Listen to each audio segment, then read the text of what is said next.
नमस्कार और स्वागत है आप सभी का। कैसे हैं भाई आप सब? एक बार जल्दी से बताएंगे कमेंट करके। सभी को ऑडियो और वीडियो यहाँ पर क्लियरली आ रहा है? आज बात करेंगे वायरल डिजीज के बारे में, यानी कि विषाणु जनित रोगों के बारे में। क्या सभी को ऑडियो और वीडियो यहाँ पर प्रॉपरली आ रहा है, दिखाई दे रहा है, सुनाई दे रहा है? चलिए, तो पिछली क्लास जो आपकी हुई थी उसमें हम विषाणु जनित रोग पढ़ लिए थे और विषाणु जनित कुछ रोगों के बारे में हमने पढ़ा था कि किस प्रकार से आपके वायरस से एड्स नाम की समस्या होती है, आम सर्दी जुकाम जिसे आप कहते हैं वो देखा था हमने कि कॉमन कोल्ड क्या है, इन्फ्लुएंजा क्या है। इसी के साथ जर्मन मीजल्स, मीजल्स, इन सभी बीमारियों में क्या क्या अंतर है और किस प्रकार से ये देखे जाते हैं।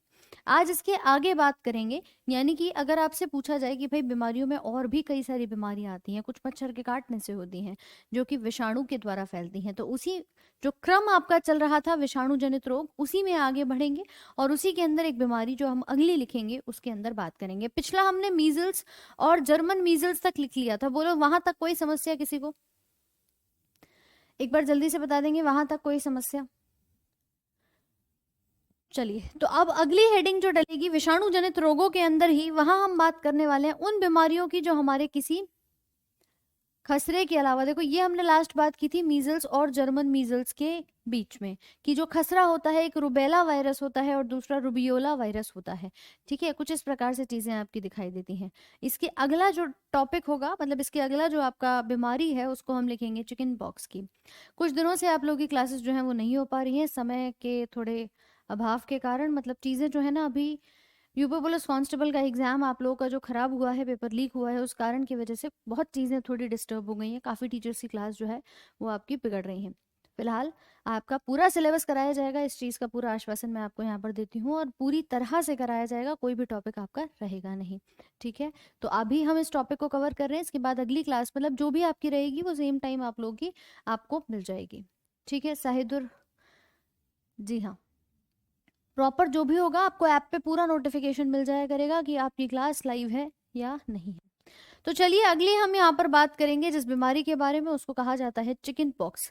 देखो कहीं ना कहीं आप सबने एक चीज देखी है कि स्मॉल पॉक्स और चिकन पॉक्स नाम की दो बीमारियां हैं। ठीक है, मैम कौन सा टॉपिक के बाद कोई टॉपिक का पता नहीं। नहीं नहीं, ऐसा नहीं है। देखो मैंने बीमारियों वाला पार्ट आपको पढ़ाया था, डिजीज की क्लास हुई थी, डिजीज के बाद हमने जीवाणु वाले जितने रोग होते हैं उनको पढ़ा था। फिर विषाणु जनित रोग यानी कि वायरल डिजीज की भी आपकी एक क्लास हुई थी, उसका सेकंड पार्ट आज हम कर रहे हैं। उसी का सेकंड पार्ट शुभम कुमार आज हम कवर कर रहे हैं। ठीक है, चलो। तो सबसे पहले अगर हम चिकन पॉक्स की बात करें, हेडिंग डालेंगे चिकन पॉक्स। चिकन पॉक्स का जो वायरस होता है उसे कहते हैं वेरिसेला जूस्टर वायरस। ये भी एक प्रकार का विषाणु है जिसे वेरिसेला जूस्टर विषाणु कहा जाता है। और जब हमने विषाणु की बात करी थी, मुझे एक बात जल्दी से बताओ कि हमने बात की थी कि देखिए बॉडी में कोई वायरस आता है तो वायरस के पास या तो डीएनए होता है या फिर आरएनए पाया जाता है। इन दोनों में से कोई एक चीज होती है, प्लस प्रोटीन का कोट होता है इसके ऊपर। बोलो हाँ कि ना? बोलो हाँ कि ना? तो मैम यही चीजें हमें दिखती हैं, इनमें से कोई एक, यानी कि या तो डीएनए दिख रहा है या आरएनए दिख रहा है। तो अगर सवाल आता है ना चिकन पॉक्स का, तो याद रखिएगा कि जैसे हमने एड्स में, सबसे पहले एड्स हमने पढ़ा था ना, एड्स में हमने कहा था कि देखिए वायरस में क्या होगा, आरएनए वाला भाग दिखाई दे रहा था, वो आरएनए का वायरस नजर आ रहा था। ऐसे ही अगर मैं चिकन पॉक्स नाम की समस्या की बात करूं, स्मॉल पॉक्स नाम की समस्या की बात करूं, इनके अंदर पाया जाता है आपका डीएनए विषाणु। कौन सा है? डीएनए विषाणु।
आपको ठीक आ रही? प्रीतम प्रसाद, जब भी होगी आपको इन्फॉर्मेशन मिल जाएगी, ठीक है, जब भी होगी आपको इन्फॉर्मेशन मिल जाएगी, मत होना। चलो क्लास अभी शुरू हुई है। अगला हम यहाँ पर लिखते हैं किसके बारे में? चिकन पॉक्स के बारे में। तो मैंने आपसे कहा जैसे एड्स के अंदर पाया जाता है आरएनए वायरस, आरएनए को कहते हैं राइबो न्यूक्लिक एसिड, ऐसे ही आपका चिकन पॉक्स में पाया जाता है डीएनए विषाणु, ठीक है, यानी कि डीएनए वायरस यहाँ पर उपस्थित होता है। तो आप लिख सकते हैं, और इस विषाणु का नाम क्या है? वेरिसेला जूस्टर इसको नाम दिया जाता है। तो पहला यहाँ पर लिखेंगे वेरिसेला जूस्टर विषाणु, ठीक है, इसको अलग से लिख लीजिए, हेडिंग डालेंगे चिकन पॉक्स।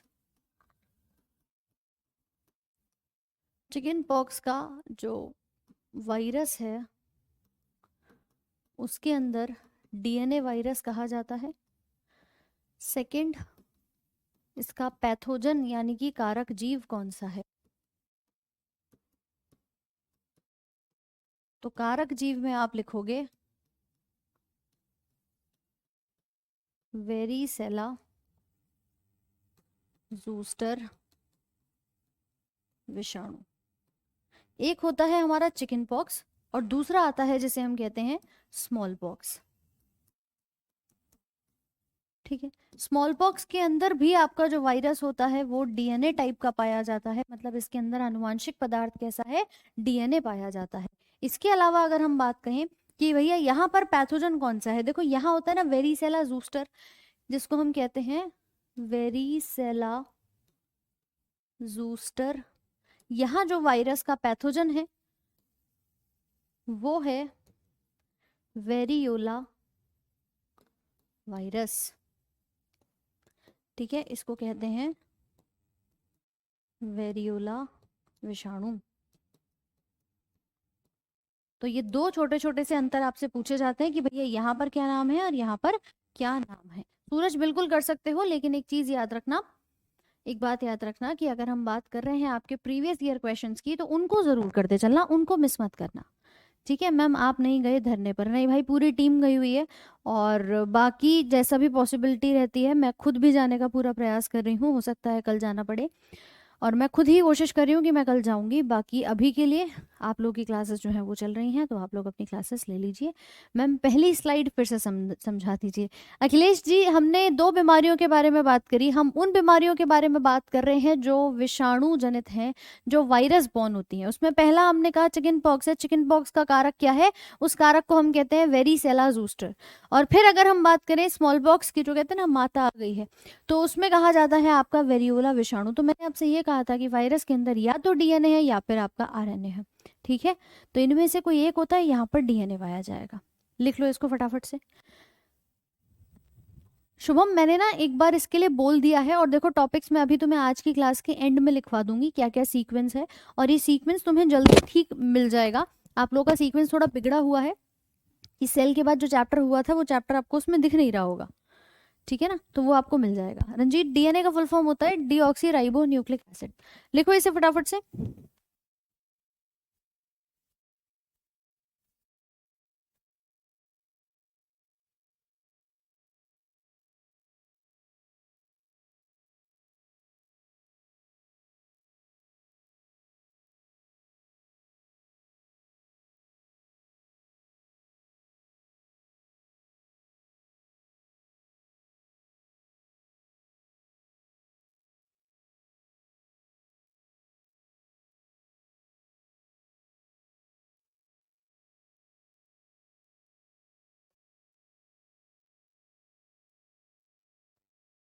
क्लियर है सभी को? चलिए, तो दो हमने बीमारी देखी, चिकन पॉक्स और स्मॉल पॉक्स। इसके बाद अगली बीमारी आती है।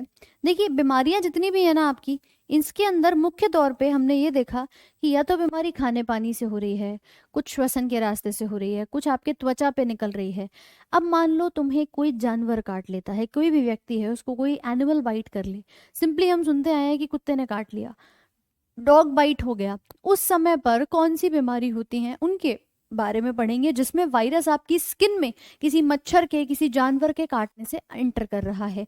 ठीक है, तो पहला आता है जिसका नाम है रेबीज विषाणु, यानी कि जिसे हम कहते हैं रेबीज नाम की समस्या। आप सबने सुना है कि कुत्ते ने काट लिया, डॉग बाइट हो गया, सड़क चलते हुए किसी बिल्ली ने काट लिया, तो रेबीज की समस्या हो जाती है। जैसे लक्षण एक जानवर में है वैसे ही लक्षण आपके अंदर दिखाई देते हैं। तो अगली जो बीमारी है, ठीक है, अगली जो बीमारी है उसमें आप लिख सकते हैं रेबीज। और रेबीज में जो विषाणु होता है उसे हम रेबीज लाइसा वायरस के नाम से जानते हैं या रेप्डो वायरस के नाम से जानते हैं। देखो तुम मानते हो ना कि मानो कुत्ते ने अगर हाथ पे काटा तो मैम उसके लार में, उसकी सलाइवा में जो भी वायरस होगा उस वायरस का नाम होता है रेब्डो। ठीक है, ये रेब्डो विषाणु तुम्हारे बॉडी के अंदर जाएगा और जैसे कुत्ते को पानी से डर लगता है ऐसे ही आपको भी पानी से डर लगना शुरू हो जाएगा। किसी को भी अगर इस प्रकार से एनिमल बाइट हुआ है, ठीक है, तो आप कह सकते हैं कि भैया ये सीधे ब्रेन पर असर डालता है। न्यूट्रोट्रॉपिक वायरस इसको हम यहाँ पर नाम देते हैं। न्यूट्रोट्रॉपिक, जैसे आपने देखा तो न्यूट्रोट्रॉपिक वर्ड मैंने इसीलिए लिखा, क्यों? क्योंकि ये जाकर के सीधे क्या काम कर रहा है, आपके ब्रेन पर असर डाल रहा है। ठीक है, चलो एक बार मुझे जल्दी से ये बताओ, अब तक हमने जितने भी टॉपिक्स कवर किए हैं आप सभी को वो चीज़ें क्लियर हैं? देखिए लगभग आपके हर एक टॉपिक की ना प्रैक्टिस शीट भी पहुंच चुकी है। केवल आपका ह्यूमन रिप्रोडक्शन का टॉपिक जो है वो बचा हुआ है और अब जो बीमारियां चल रही हैं वो, इन दो की प्रैक्टिस शीट बाकी है जो कि मैं आपकी डलवा दूंगी, मतलब अपलोड करवा दूंगी। इससे पहले के जितने भी टॉपिक हैं हर टॉपिक की प्रैक्टिस शीट भी जा चुकी है। तो आपको किसी भी चैप्टर के थ्योरी में कोई समस्या लगी है, मुझे एक बार आप सभी से जानना है। क्यों भाई, जल्दी से बताओ, कमेंट सेक्शन में बताइए और उसके बाद लिखेंगे अगला। यहां तक जो लिखा है इसके आगे लिखेंगे फिर हम।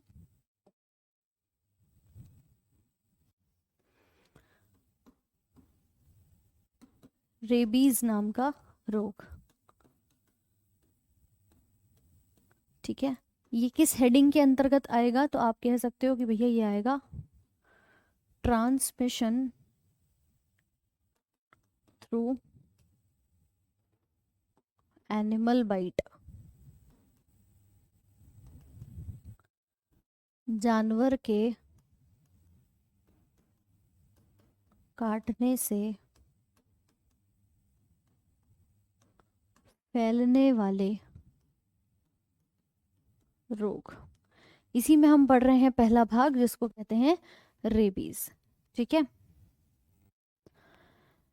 चिकन पॉक्स कैसा दिखता है फोटो में दिखाना। अच्छा, ये पैथोजन, हाँ ये सब पैथोजन है। ठीक है, ये सब पैथोजन है।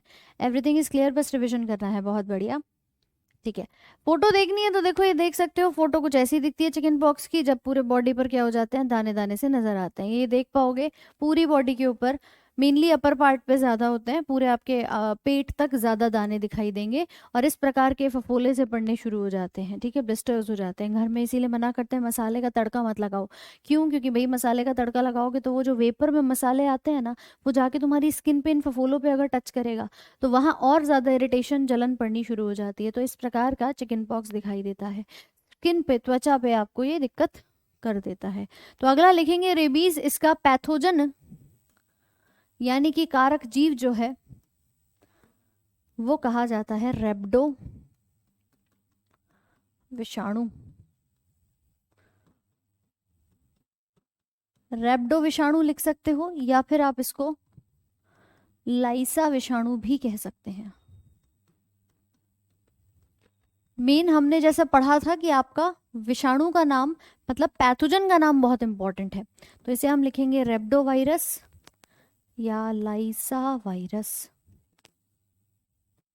ठीक है, और ज़रूरी नहीं है केवल डॉग बाइट से ही हो, बिल्ली भी काट लेती है तब भी यहाँ पर हो जाता है।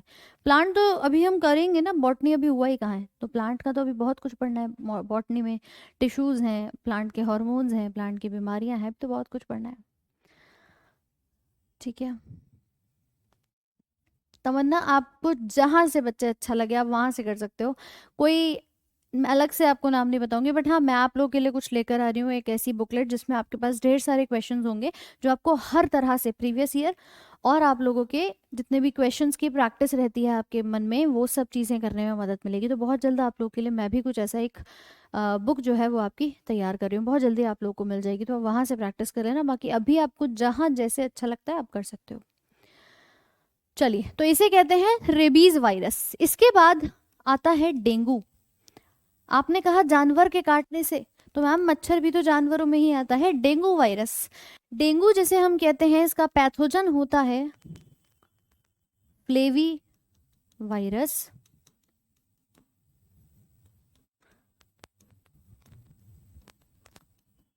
फ्लेवी विषाणु, ठीक है। और इसका, अभी ये देखो ये कारक है, ठीक है, डेंगू की आप बात कर रहे हो तो ये इसका कारक है जिसे हम वायरस कहते हैं। लेकिन अगर इसके वेक्टर की बात करी जाए कि इसका वाहक कौन है, तो आप एक मच्छर का नाम लिखेंगे, वो मच्छर होती है Aedes aegypti. Aedes aegypti mosquito.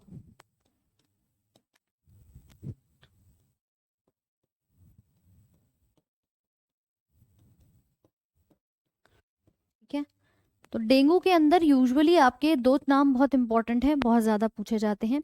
Flavi विषाणु जो इसको कराता है, डेंगू के लिए डेंगू वायरस फ्लेवी वायरस होता है आपका। और वेक्टर कौन सा है, ये मच्छर है जो इसको फैलाने का काम करेगा। डेंगू को हम ब्रेक बोन फीवर भी कहते हैं, क्योंकि भैया इसके अंदर ना हड्डी तोड़, जब आपकी हड्डियां टूट जाएं ऐसा दर्द जो है वो देखने को मिलता है, तो इसको कहते हैं ब्रेक बोन फीवर। हड्डियों में बुखार आना, ये नहीं होता कि मैम हड्डियों में बुखार आ गया, बुखार बॉडी में आएगा लेकिन दर्द ऐसा होगा जैसे मान लीजिए आपकी हड्डियां जो हैं वो टूट रही हूँ। तो इस चीज को भी यहाँ पर याद रखिएगा, ठीक है। कोई बात नहीं अजय, अभी हम वायरल डिजीज पढ़ रहे थे ना, उसी बीमारियों में आपका आज सेकंड क्लास हो रहा है। आपके कई दिनों से क्लास नहीं हो पा रहा था, तो फिलहाल आप उसी में लिख सकते हैं, ठीक है। क्लास आपकी 7:30 बजे शुरू हुई थी। तो ये कहलाता है डेंगू। डेंगू का रोग जो है इसमें आप लिख सकते हैं कि भैया इसको हड्डी तोड़ बुखार आना, इसका एक लक्षण दिखाई देता है। यूजुअली ये जो मच्छर है ना, ये आपकी बॉडी में जाएगा, काटेगा। इसकी लार में जो वायरस होता है फ्लेवी वायरस होता है, और यही फ्लेवी वायरस आपको क्या करा देगा, डेंगू करा देता है। यूजुअली फीमेल मच्छर देखी जाती है कि एक मादा मच्छर होती है जो काटती है, क्योंकि उसको अपने शरीर में प्रोटीन की कमी करनी होती है पूरी, ठीक है। चलो, परिधीय तंत्रिका तंत्र में क्या समझ में नहीं आया, वही देखो, एक होता है केंद्रीय, जिसके अंदर आप ब्रेन और स्पाइनल कॉर्ड देखते हो, और उनमें से जो भी नसें निकलती हैं उन्हें हम परिधीय तंत्रिका तंत्र में पढ़ते हैं। तो उसमें क्रेनियल नर्व्स होती हैं, कपाल की तंत्रिकाएं होती हैं, और साथ में स्पाइनल, जो आपका स्पाइनल कॉर्ड होती है मेरुरज्जु, वहां से कुछ तंत्रिकाएं निकलती हैं जो लगभग 31 जोड़ी दिखाई देती हैं आपको। Cervical, thoracic, lumbar, sacral, coccyx से पांच, मतलब पांचों भागों से अलग अलग तंत्रिकाएं बताई थी। इसी में आपका सिंपैथेटिक और पैरासिम्पैथेटिक का भाग आता है, एक देहिक तंत्र का तंत्र, सोमैटिक का भाग आता है। ये सारी चीजें बताई थी।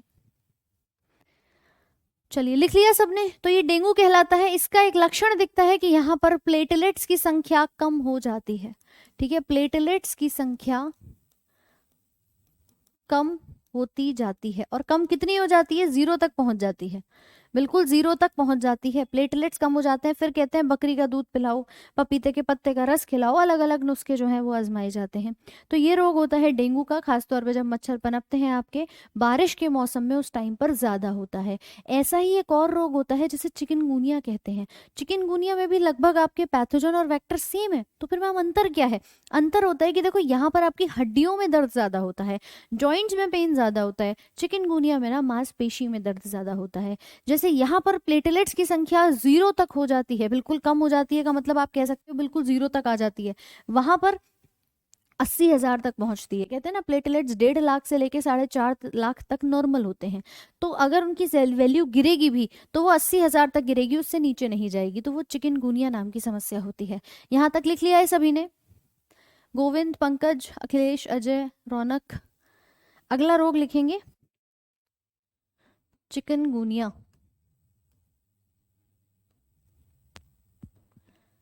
चिकनगुनिया के अंदर भी आप पैथोजन सेम लिखेंगे। यहाँ पर भी क्या होता है, फ्लेवी वायरस पाया जाता है, और वेक्टर यहाँ पर भी आपकी मादा मच्छर होती है, एडीज इजिप्टी की।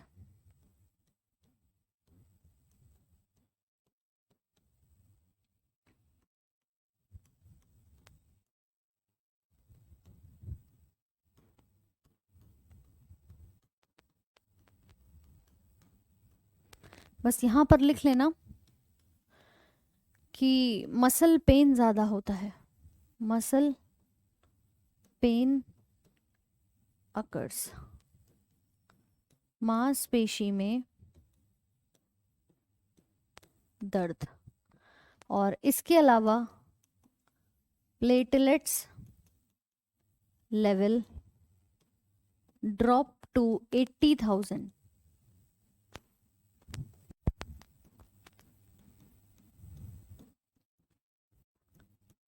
प्लेटलेट्स की संख्या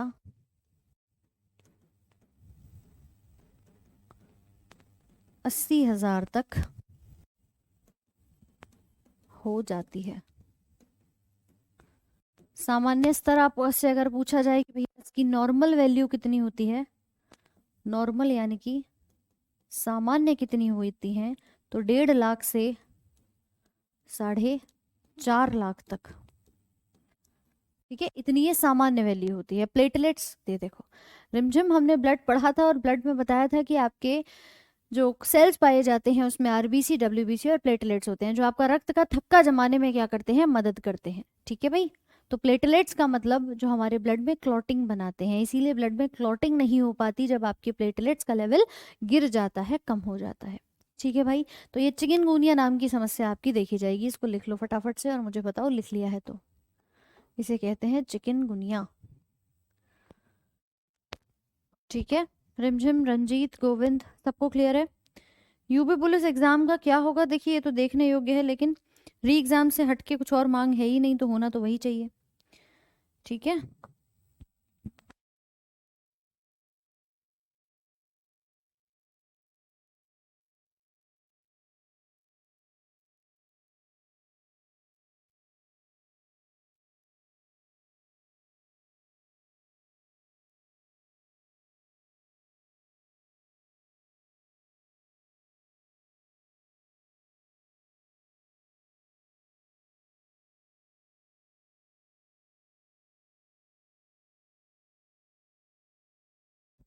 लिख लिया सभी ने?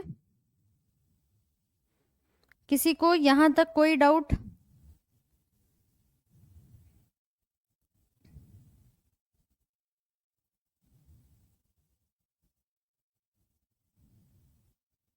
चलो, तो ये कहलाता है आपका चिकनगुनिया। इसके बाद अगला एक समस्या आती है जिसे कहते हैं येलो फीवर, पीत ज्वर के नाम से जानते हैं। ये भी किससे होता है, आपके एक वाहक से होता है, मतलब एक वायरस से होता है जिसका पैथोजन कहा जाता है अरबो वायरस।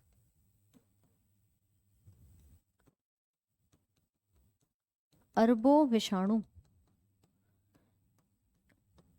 और इसका वेक्टर सेम होगा एडीज इजिप्टी।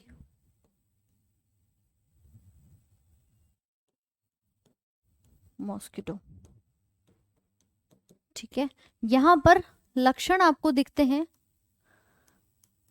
पीलिया के, जॉन्डिस के।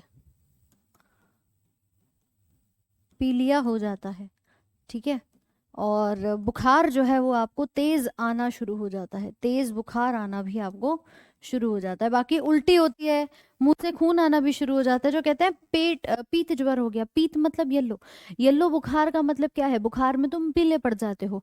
यहाँ पर भी एक वायरस आता है जिसका नाम अरबो वायरस है। किसके द्वारा आया, तो आपके एडीज इजिप्टी नाम के मच्छर के द्वारा आया। जब ये बॉडी में आएगा तो शुरुआती तौर पे सर में दर्द होगा, आपको बुखार आना शुरू हो जाएगा, लेकिन जैसे जैसे इसके लक्षण बढ़ते हैं तो आपको मुंह से खून की उल्टी होनी शुरू हो जाती है, या मैं कहूँ पीलिया बढ़ जाता है। इसीलिए यहाँ पर व्यक्ति का जो रंग है ना वो कैसा हो जाता है, पीला पीला हो जाता है। ठीक है, पीला पीला हो जाता है।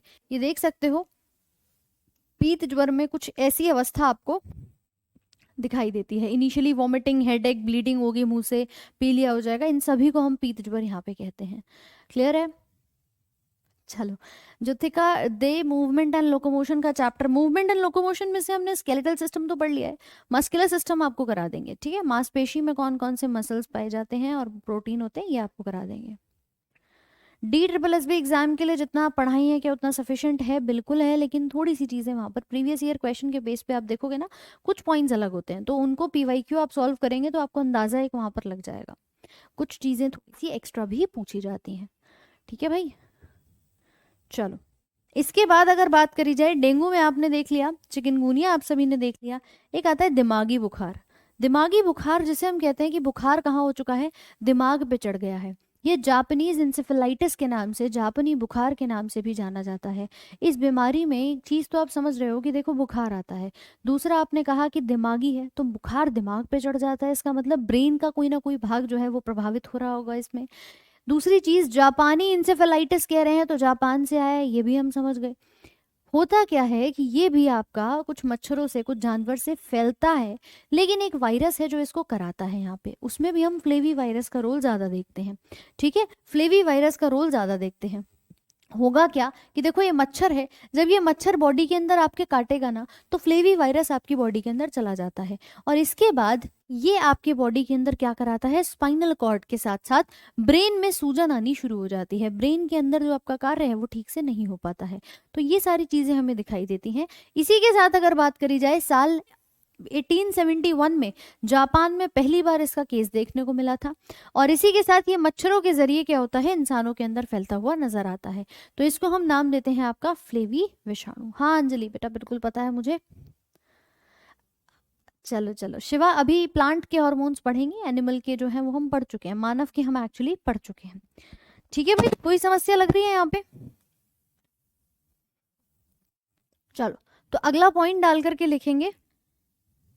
ठीक है, ये देखो, ये देख पा रहे हो कैसे मच्छरों के थ्रू कुछ आपके जो पिग होते हैं, सुअर होते हैं, उनके रास्ते भी ये फैलता हुआ नजर आता है। अच्छा, इसके अलावा अगर मैं बात करूं तो बच्चे के अंदर ना बुखार, सर दर्द के अलावा ऊपर से ये देखो यहाँ पर ये सूजन आनी शुरू हो जाती है सर पे, इसी को कहते हैं जापानी बुखार या आपका जापानी इंसेफेलाइटिस। ये वाला हिस्सा थोड़ा सा बल्ज अप होने लग जाता है, नींद नहीं आती है, गर्दन में अकड़न होनी जो है वो शुरू हो जाती है, तो ऐसे लक्षण हमें दिखाई देते हैं। चलिए अगला रोग लिख लेते हैं, जापानीज इंसेफेलाइटिस। जापानी बुखार भी कह देते हैं इसको। इंसेफेलो वर्ड तुम्हें बताया था किसके लिए आता है, ब्रेन के लिए। इसमें हमने क्या लगा दिया, आइटिस, मतलब ब्रेन में ही सूजन हुई होगी। इसका पैथोजन फ्लेवी विषाणु,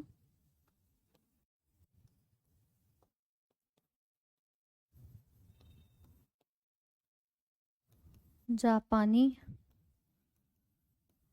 बुखार या दिमागी बुखार।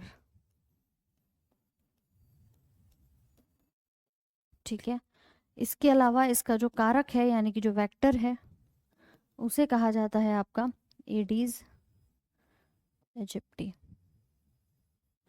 इसके अलावा भी ऐसा नहीं है, मच्छर भी हैं, कुछ पिग भी दिखाई देते हैं यानी कि सुअर भी नजर आते हैं, तो अलग अलग जानवर जो हैं वो इस रोग को फैलाते हुए दिखाई देते हैं। इसमें क्या हो जाता है, दिमाग में सूजन आ जाती है।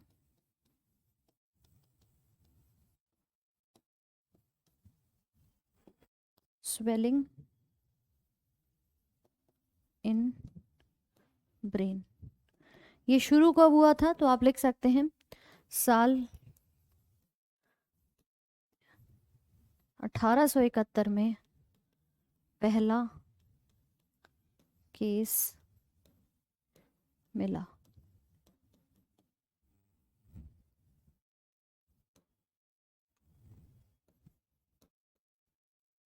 चलो नोट कर लो इसको।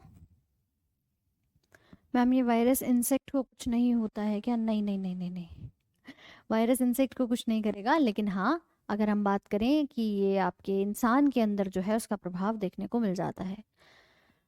ठीक है, लिखिए भैया इसको, जापान में नहीं, जापान में खोज हुई थी इसकी। ठीक है, सबसे पहली बार जो दिखा था वो तुम्हें जापान में दिखा था, नोट करो।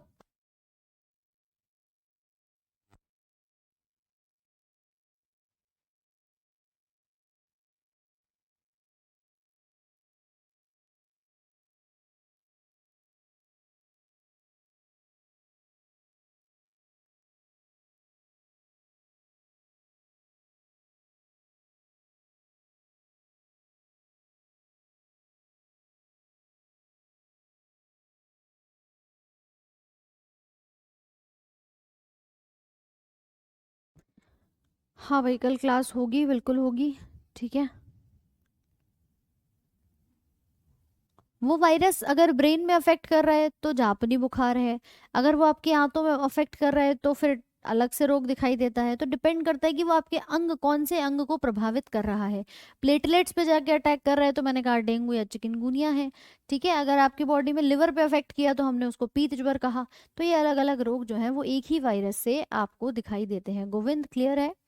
एएलपी की तैयारी चंदन आप कर सकते हो, बिल्कुल आपका बैच यहाँ पे चल रहा है पूरी तरीके से। चलो अगला देखते हैं। देखिए यहाँ तक तो हमने बात करी कि ट्रांसमिशन कैसे हो रहा है, आपके मच्छर के काटने से हो रहा है। लेकिन मान लो मैं कह रही हूँ कि नहीं, आपने कोई ऐसी चीज खा ली है जो आपके गट में, आमाशय में चली गई है, और तब आपका क्या हो रहा है, कोई भी रोग जो है वो बन रहा है, विषाणु जनित रोग। तो ट्रांसमिशन अगर गट से होगा तो अगली हेडिंग डालेंगे हम यहाँ पे, ट्रांसमिशन थ्रू गट। गट का मतलब आपको पता ही है, आमाशय से संक्रमण हो रहा है।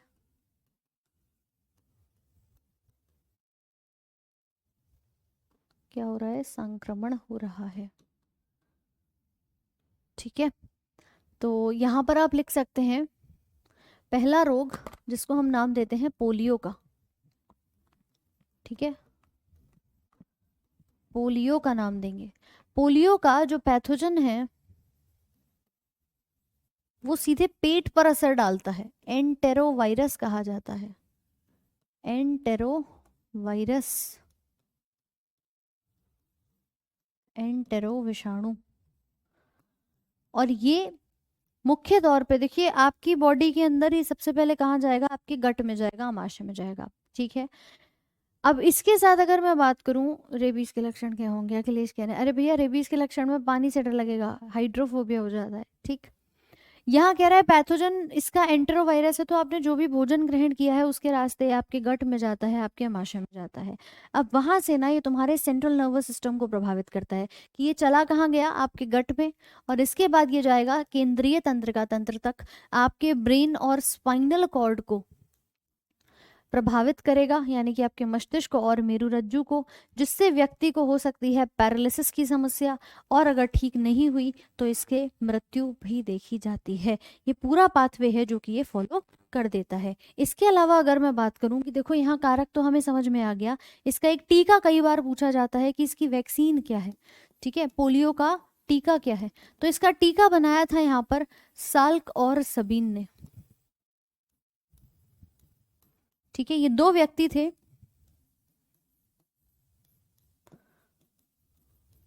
साल्क और सबीन, इन्होंने एक टीका बनाया था ओरल पोलियो वैक्सीन, 2 बूंद जिंदगी की, जिसे आप कहते हो कि भैया अपने बच्चे को 5 वर्ष तक के जरूर पिलाएं। 2 बूंद जिंदगी की, याद आ जाएगा, अपने 5 वर्ष तक के बच्चे को जरूर पिलाएं। तो ये टीका जो है वो यहाँ पर सबसे पहली बार साल्क और सबीन ने बनाया था। इसका सबसे प्रमुख जो सिम्टम दिखता है ना, उसमें लोगों को पैरालिसिस होनी शुरू हो जाती है।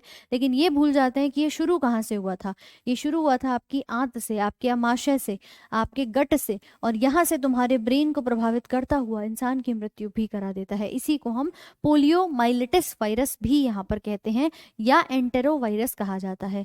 ये आप देख सकते हैं कुछ इस प्रकार से आपकी आंतों में, और आंतों से व्यक्ति को पैरालिसिस हो जाती है, और फिर सीधे इंसान की मृत्यु भी देखी जाती है। सीधे सीधे जाएगा, आपकी नसों को डैमेज कर देगा। पैरालिसिस कब होता है, जब हमारी नसें डैमेज हो जाती हैं, जब हमारी नसें ठीक से काम नहीं कर पाती हैं। ठीक है, और इसी के साथ इसका जो टीका बनाया गया, ये आप देख सकते हैं कुछ इस प्रकार से, ये आपका सिम्टम दिखाई देते हैं। ये बच्चों को जो पोलियो के शिकार हो जाते हैं उनके आप देख पा रहे हो, और इसका टीका बनाया था सॉल्कॉर्न सबीन ने। ठीक है, ये छोटे बच्चों को पिलाई जाती है, 2 बूंद जिंदगी की। ठीक है, क्लियर है सभी को? तो भैया ये कहानी होती है पोलियो के बारे में। चलो इसको नोट कर लो एक बार फटाफट से। मैम शिल्पा अभी तो नहीं है, लेकिन होगा तो आपको पता चल जाएगा। हाँ बिल्कुल चंदन, बिल्कुल हो जाएगा।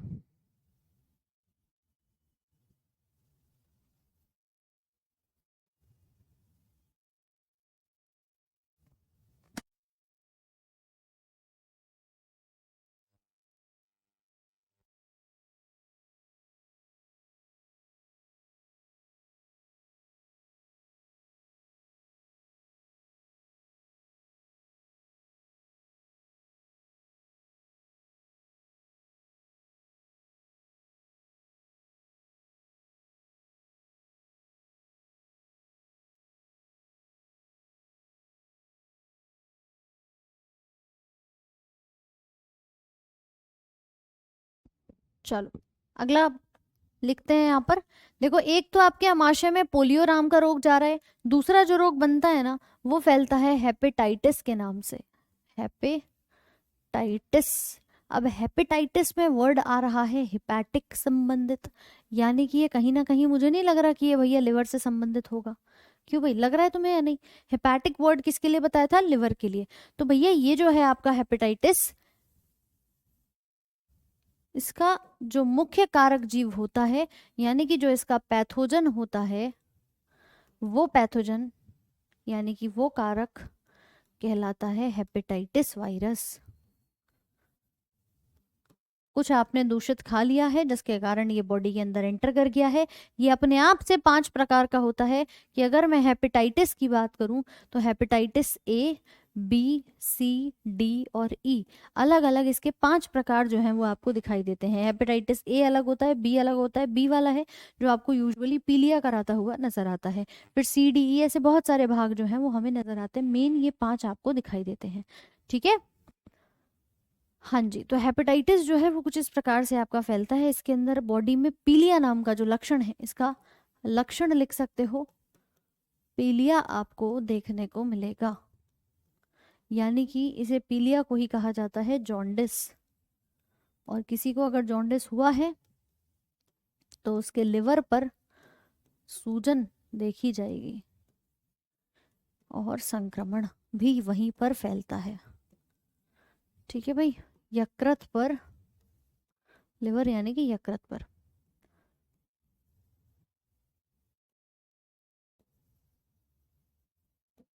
लिवर स्वेलिंग एंड इन्फेक्शन, ये होता है आपके हेपेटाइटिस के अंदर। बाकी बहुत सारी चीज़ें और भी ऐसी हैं लेकिन अपने को वो यहाँ पर नहीं करनी है। ठीक है भाई, अपने को वो यहाँ पर नहीं करनी है, तो काम की चीज़ें करेंगे। मैम सब चैप्टर आगे पीछे हो गए, मैंने बोल दिया है, देखो ये चीज़ तुम्हारी बहुत जल्दी रिजॉल्व हो जाएगी।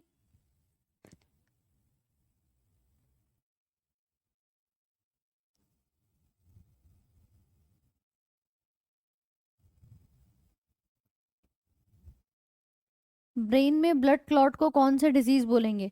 हेमरेज भी उसको आप कह सकते हो, हेमरेज जिसे हम कहते हैं, एक थक्का बन चुका है जिससे ट्यूमर या हेमरेज का नाम दिया जाता है।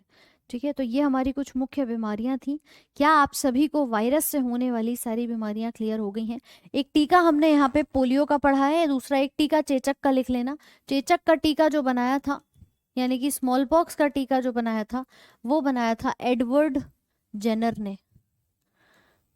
एडवर्ड जेनर ने एक 4 साल की बच्ची के ऊपर, 4 इयर्स की एक बच्ची थी, उसके ऊपर ही सबसे पहली बार लगाया गया था स्मॉल पॉक्स का टीका, स्मॉल पॉक्स की वैक्सीन। इसीलिए हमें अब इसके केसेस जो हैं वो देखने को नहीं मिलते। ये बनाया किसने था? एडवर्ड जेनर ने। इन्हीं को हम जनक कहते हैं, फादर कहते हैं इम्यूनाइजेशन का, फादर ऑफ इम्यूनाइजेशन, टीकाकरण के जनक।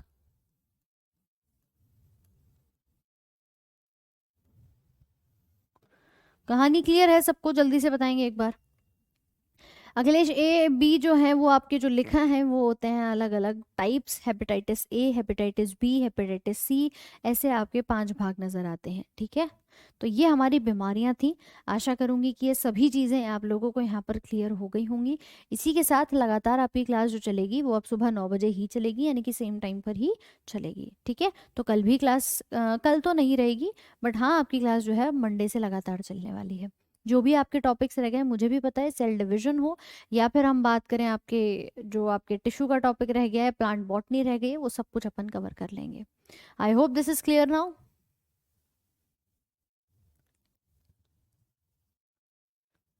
नहीं नहीं, बिहार एसएससी के बैच में सबकी क्लासेस चलेंगी, ऐसा नहीं है।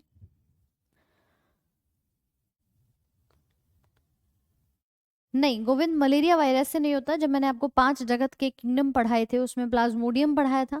मलेरिया प्लाज्मोडियम से होता है, जो कि एक प्रकार का प्रोटिस्ट है, जो कि एक प्रकार का प्रोटोजोआ है। ठीक है, तो वो आपका अलग होता है और उसमें मच्छर भी अलग है, फीमेल एनोफिलस मॉस्किटो कहा जाएगा, लेकिन बाकी की जो है वो हमारे अलग अलग विषाणु या जीवाणु से हो रहे हैं। तो चलिए आज के सेशन को यहीं तक रखते हैं। ये टॉपिक आपका जो इम्पोर्टेंट था उसको हमने कवर किया। आशा करूंगी आप सभी को चीज़ें यहाँ पर क्लियर हो गई होंगी। तब तक के लिए अपना ध्यान ध्यान रखिए और रिवीजन ज़रूर करते रहिए। हर टॉपिक जो भी आपको कवर कराया जा रहा है उसकी प्रॉपर आपको पीडीएफ भी अपलोड कराई जा रही है, तो पीडीएफ भी साथ साथ में अपनी देखते रहिए, क्वेश्चंस को प्रैक्टिस करते रहिए। तब तक के लिए मिलेंगे आपसे अगले क्लास में। Thank you so much.